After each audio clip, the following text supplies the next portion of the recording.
Hillman baseball traveled downstate to Whittemore Prescott for a baseball tournament Saturday afternoon. In the semifinals, the Tigers squared off against the Owls of Oscoda. On a beautiful day for baseball, Coach Furman had his boys ready to play. Top of the first, Hillman is threatening when Jared Juergens rips this ball into center field for a base knock. Dylan Stanky is going to race around third. He will score, and the Tigers are up 1-0. Later in the inning, Kane Hunt is going to come to the plate, and he pokes this ball past the third baseman into left field. That'll score Juergens, and Hillman is up 2-0. But Oscoda would hang tough and hang around early. Runners on the corners when this pitch gets by Stanky. That'll plate a run for the Owls, and Oscoda is on the scoreboard. But the Tigers' offense was just too much on the afternoon. Now up 4-1 in the third when Kenyon bounces this ball to second. It'll bounce over the second baseman's glove and into right.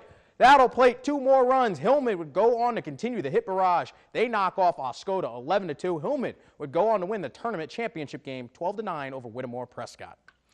The Lady Tigers softball team was also at Whittemore Saturday afternoon. After winning their first game of the day, the Tigers had their eyes on taking down the Cardinals.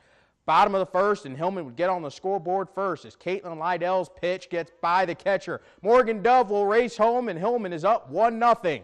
Later in the inning, Trzynski smokes this ground ball to short. That'll plate Brooke Jones from third, and Hillman is up 2-0.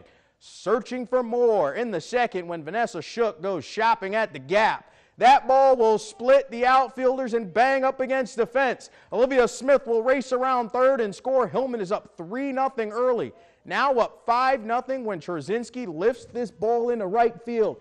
It can't be handled by Lewis. It'll fall in. Another run will score. Hillman had their hitting shoes on Saturday, but the ladies were unable to secure the tournament championship on the night.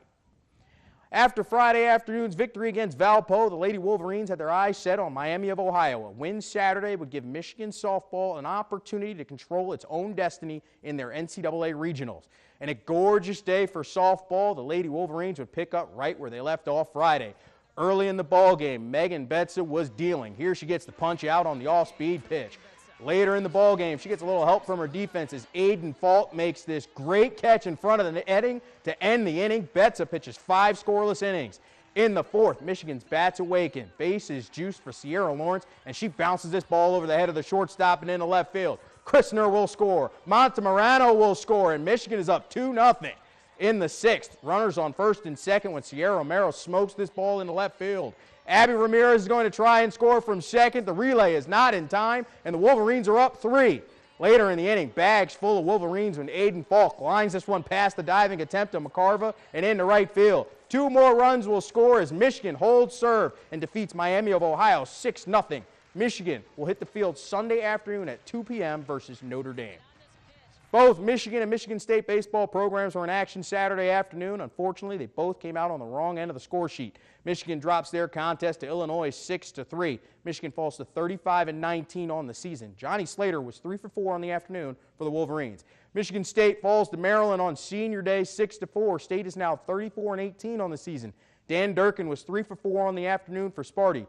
Both teams now await their Big Ten tournament seeding results. Big Ten tournament begins on Wednesday in Omaha, Nebraska. The Tigers took to the diamond Saturday afternoon looking to rebound after Friday's loss to the Rays. Bottom of the third, and Cameron Mabin opens up the score. Welcome back, Cameron Mabin. This ball is crushed deep to left. It's his first home run of the season, and the Tigers are up 1-0.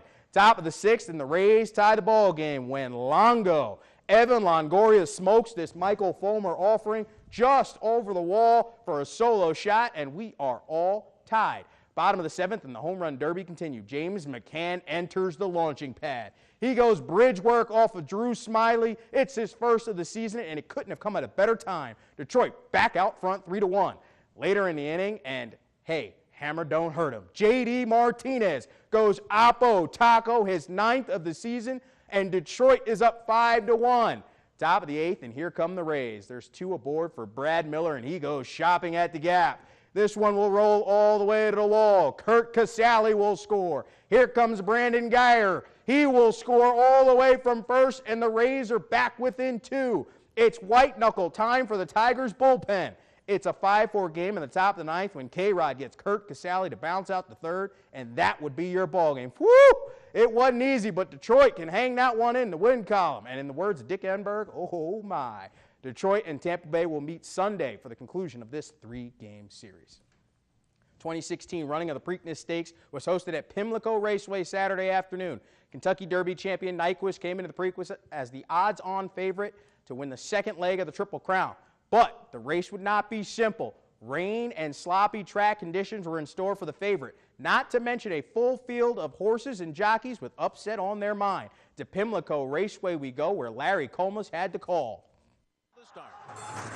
They're off in the Preakness. Exaggerator and Stradivari are both in contention, and now Mario Gutierrez is asking Nyquist for his run, and they're into the stretch, and it's Nyquist in front. His adversary Exaggerator got a jump on him, and he's gone by to take the lead as they come to the 8th pole. It is Exaggerator in front. Now Nyquist switches back to the outside. Exaggerator down to the 16th pole. The gutty Nyquist is coming at him in second, and then Stradivari followed by Cherry Wine. But Exaggerator has turned the tables. He has won the Preakness Stakes.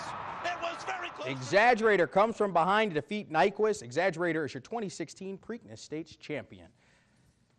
In an absolute wild game that was streamed online, Team USA Hockey came up just short of upsetting Team Canada in the IIHF World Championships. Leading late in the second, a pair of goals, including an early third-period goal, pushed Canada past the United States. University of Michigan product Tyler Mott had a goal for the U.S. His Wolverine teammate J.T. Comfer added an assist for the United States. Team Canada will face Finland in the championship game on Sunday.